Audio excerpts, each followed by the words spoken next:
Hey guys, Choppadong here, and again, instead of writing a big long post, which I will do probably in summary when I get some of this done, I just want to give you the next step if you watched the last video in terms of research and where I'm kind of going with trying to simplify a system. I've found a couple of things that I'm getting fairly confident in.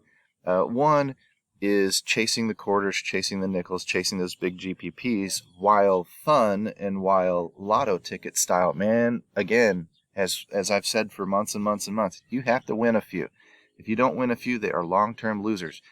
And beating 900,000 people is not easy. So it's a real lottery ticket. I'm testing things against that philosophy as well.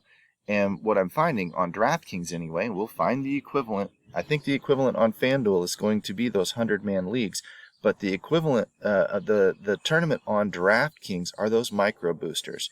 The top 10 make 40 times your money. Those quarter micro boosters are what I'm focused on right now. And we're demolishing those things in the back testing because it's easier to produce a top 2% lineup than it is a top 0.0001% lineup. It's easier you're going to do it more often. And you're going to do it more often in blocks. Like when you get the right stack, you don't need the perfect combination around that stack. You just need the right stack. The right stack kind of carries you over that top 2% mark and pushes whatever. You've got 8 Kyler Murray stacks. Well, 3 or 4 of them will make it through the top 2%, whereas maybe only one of them will get super deep into a GPP. I'm noticing I can have weeks where I win $65 and $70 in these micro boosters, yet only win $8 in the MME tournaments. It's going to make a big difference for your bankroll. So I would tell you to maybe focus on tournaments like that. That's where we're going to get down into bigger buy-ins, smaller GPPs, all of that philosophy. There's a reason behind it, and it's checking out in the data. You win on less perfect scores, and yes, you don't win. You don't turn a dollar into $1,000. You're turning a dollar into $10. But you're doing it so much more often that in the long run, it is actually more effective for building your bankroll. So that said, we're also testing stack formations, stack sizes. I mentioned it in the previous video. 2x0 is a quarterback with 1 pass catcher. A 2x1 would be a quarterback and his pass catcher with a run back from the other team.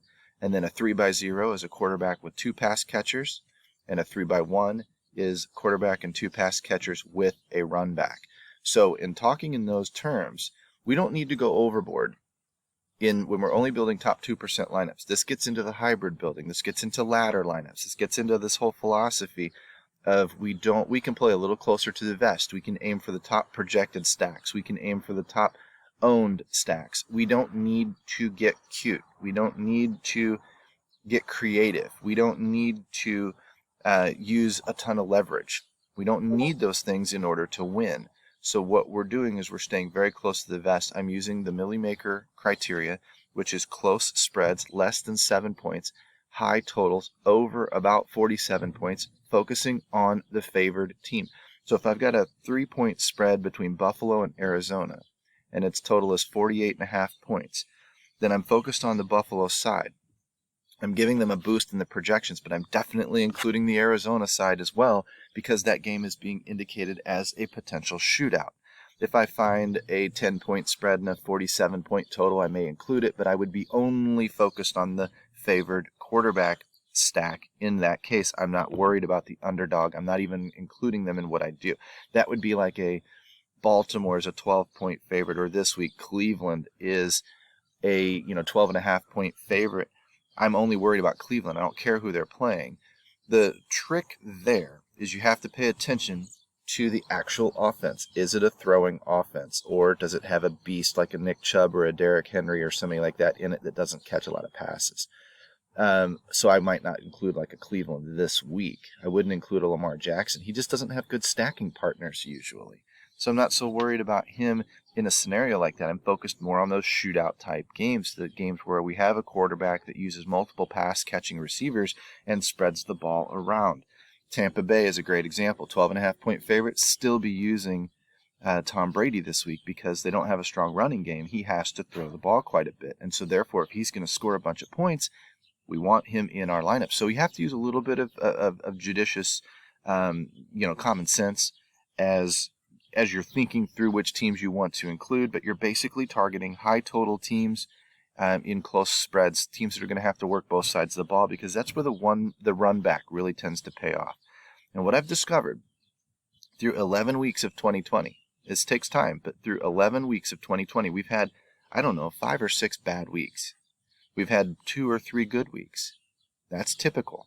So get that in your head. You're not going to win every week at this. You're going to get a lot of weeks where you only grind a $5 profit, but then you are going to have a few avalanche weeks where you have $80 profit or whatnot. I'm running each scenario, a 2x0. I'm running it 3 times, and I'm taking the average of the, if it won $5 here, won $10 here, won $15 here, I'm adding 5 plus 10 plus 15, dividing by 3, and I'm taking the average of $10 because it's a little bit more indicative with randomness what we can count on.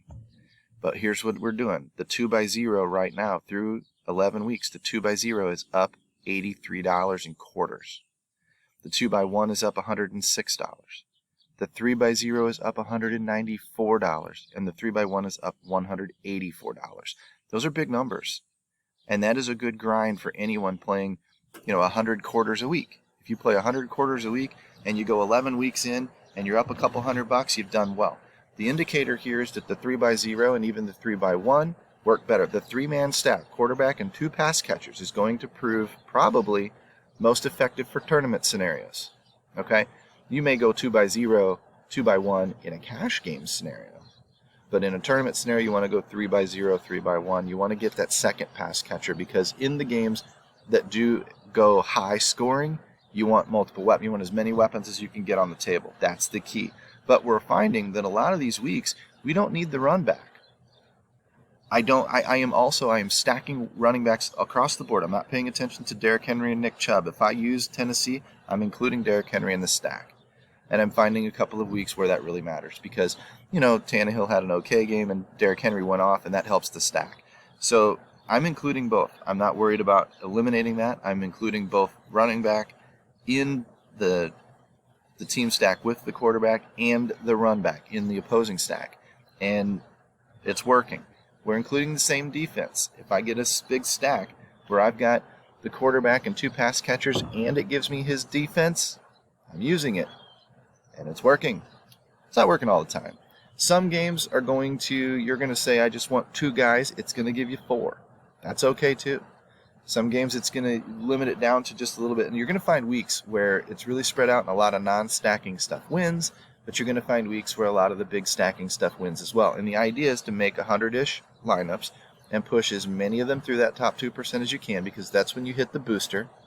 And when you hit the booster, it unloads $10 on a quarter. And if you get 3 through each week, you've done okay. But some weeks you're getting 8, 9, 10. Some cases, the biggest I've seen is 14 or 15 lineups of the 15, or of the 100. 15 lineups of the 100 get through that top 2%. And those are the avalanche weeks. And we've had 2 of those in this 11-week run. So I'll round out the rest of the season, and I'll come back with a final report. And if it's positive at the end of the year, what else do you want?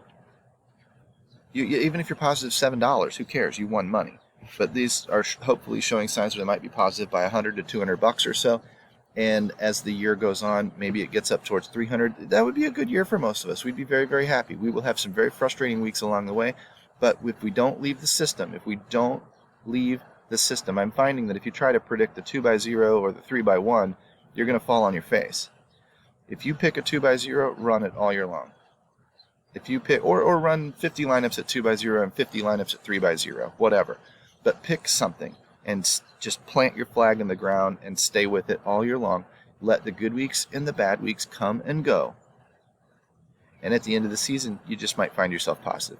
Take care, guys. We'll report back here when we get to the next level of this stuff. But we're going to start worrying about week 2 and actual NFL play for week 2 of the 2021 season. Hopefully this helps you guys. Hopefully this helps you understand where we're going with this. And we're going to show a good bit of proof, hopefully, when we get to the summary portion of this. So take care, guys. We'll talk to you soon.